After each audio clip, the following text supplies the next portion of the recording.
And so I don't encourage anyone to become a dancer, because this is going to be a hard time.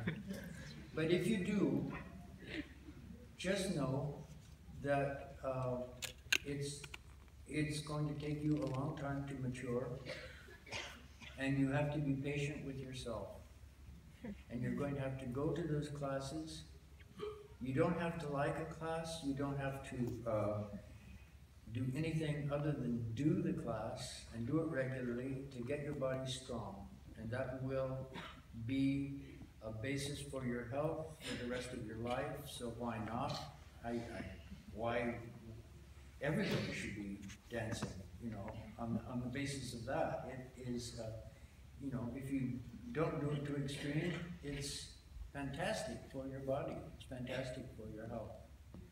Just your bones, your meat, your lungs, your heart.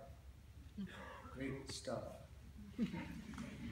But if you want to then use it for art, you have to find something. Now,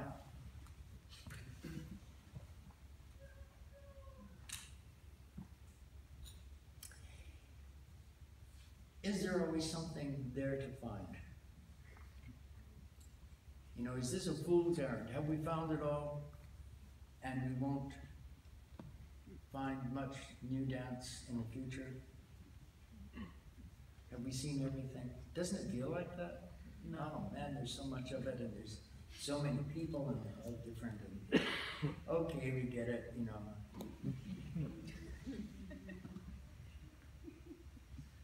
Well, where I live on a farm.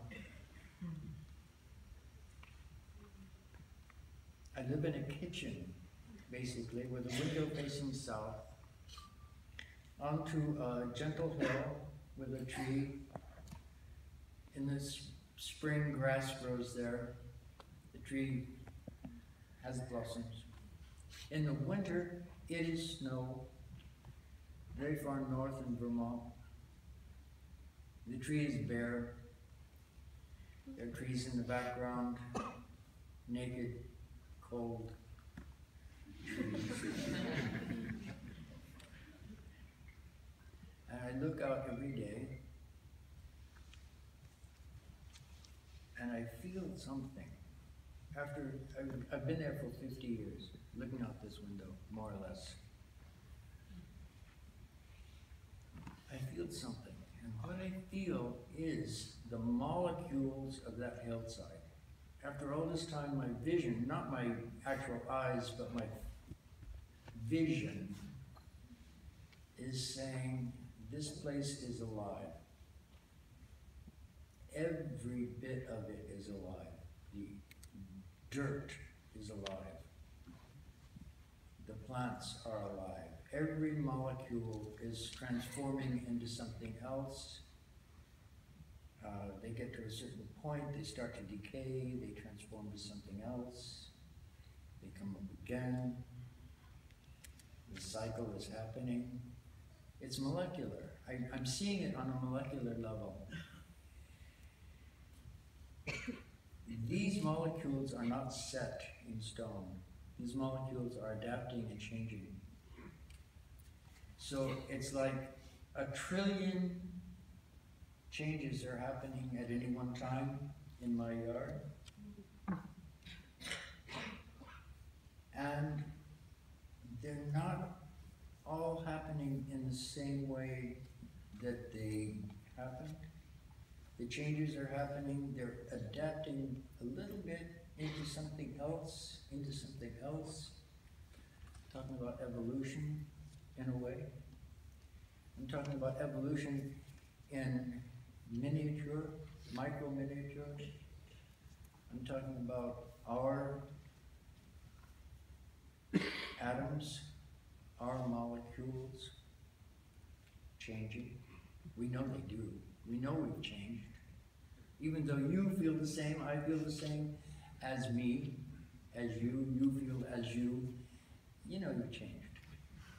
You're not who you used to be.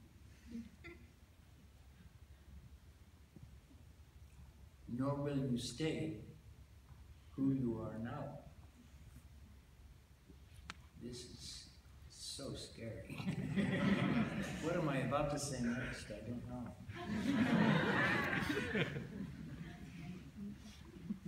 Anyway, what I have said so far suggests that you have some ability to guide what you become as you change. The change is going to happen, you have a choice. If you want to be a dancer, there are choices, pretty obvious. Do the classes. I suggest you do the classes. I know one dancer who didn't do the classes. And she is such a genius that actually she's part genius and part on the autistic spectrum. Simone Forti, she's Simone, I used to see in Cunningham class, she was trying to do the classes. And after the classes, I would see her on her hands and knees crawling in the studio. And I knew that the class had been had just been too much to comprehend. And she just needed one more, just something simple and straightforward and basic to ground herself again. And she said, the teacher comes up and he says, raise your left hand. And everybody raises their left hand. But he's raised his right hand. And so she thought he should say, raise your left hand. If he was going to demonstrate, he should do this and you should do that. So this was already a point of problem for her. And then she looked in a mirror. She looked in a mirror. Now, this is a problem I've heard they put to new students at MIT when they come in. Can you solve this? Can you just, make an explanation for this? But if you look in a mirror, the mirror does the same thing. You raise your right hand, it raises its left hand. It's you. And Simone noticed, she had a pretty good grasp on the problem. She said, it reverses right to left, but it doesn't reverse up to down.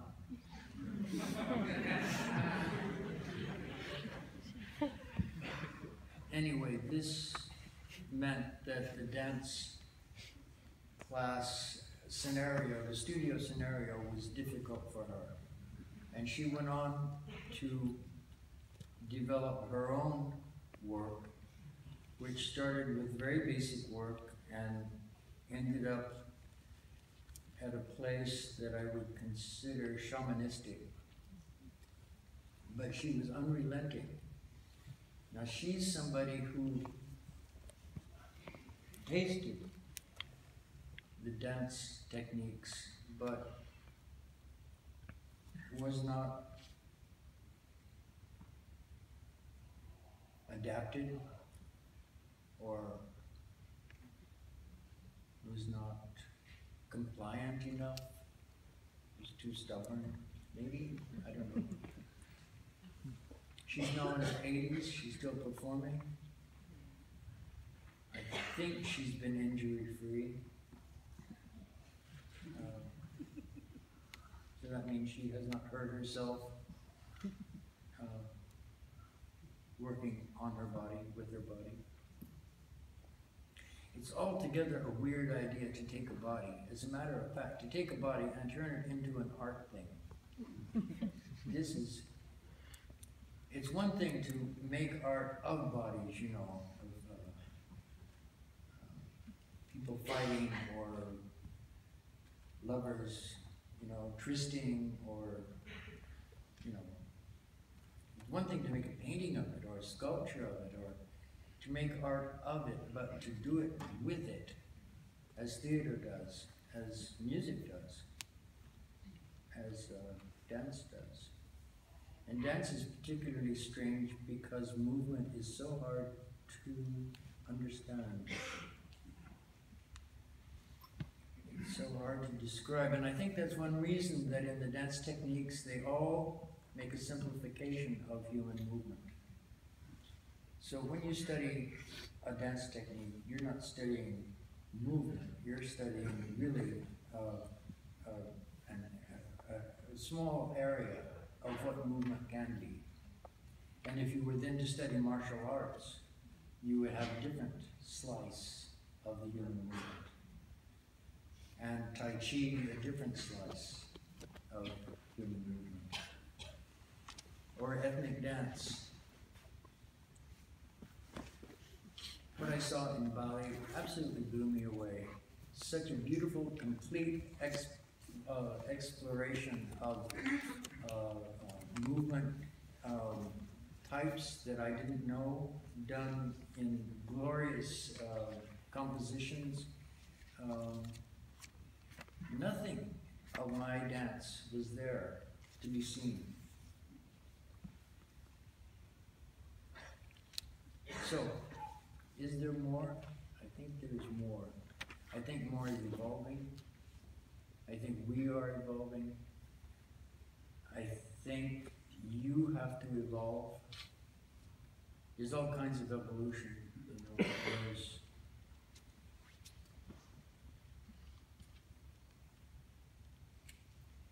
there's what you do in your life by yourself as a solo evolver. That's your work. There's you and your friends, a group of you, what you think, what you agree on, how you present work maybe. Maybe you're a dance group or something. The larger culture, gradually moving out to whatever is represented by this room, which I assume to be a very wide spectrum of the culture. Yeah, we're all evolving. I think it's time for a video.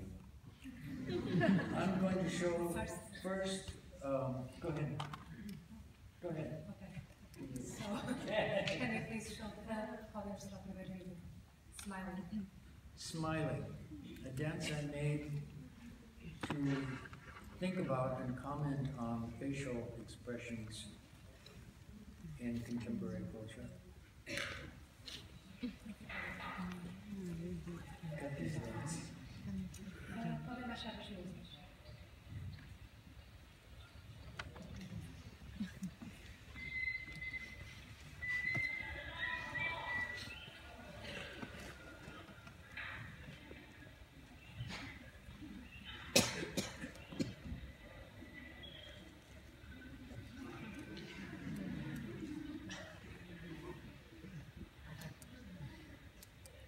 He's cutting, there are two dancers, we're both smiling.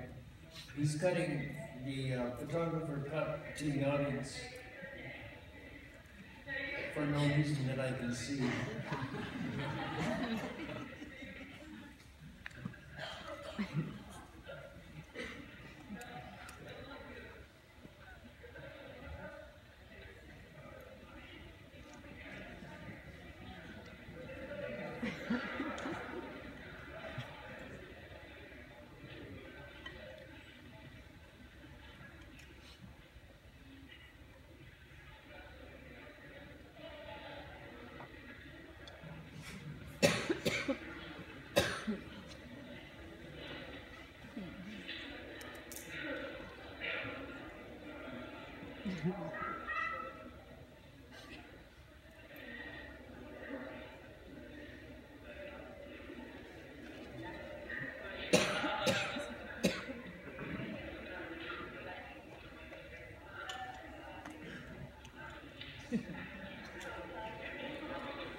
Okay, this is a different piece. Let's stop there.